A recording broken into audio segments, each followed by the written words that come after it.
a Toledo. Chef Valenciana en Toledo. La chef de Matasán Falles a Toledo. Anem a entrevistar Argó que ha sigut fallera tot el dia. ¡Aurelio!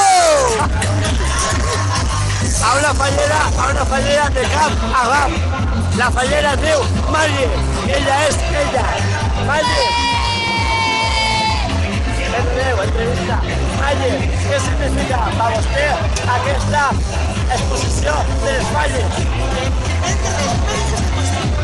M'agrada.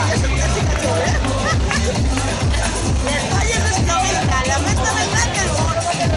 La gente alrededor de ella está alborotada en un brotoide de alegría.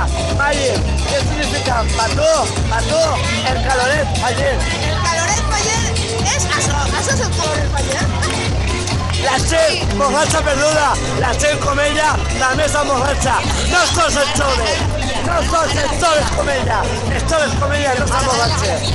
I ara hem entrevistar a la filla pròxima fallera major d'una falla. Filla de Mayer, d'ella. Que és per vostè ta mare i la falla. Ma mare és el més gran que ha pogut parir ningú. I la falla és important per a ma mare. Ma mare. Oh! Hasta el sabor! No importa que la el amor.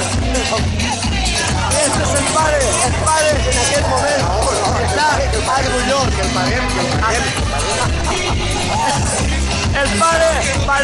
El padre está orgulloso de la fallera, de la llamada de la fallera. La madre que la parió, la madre.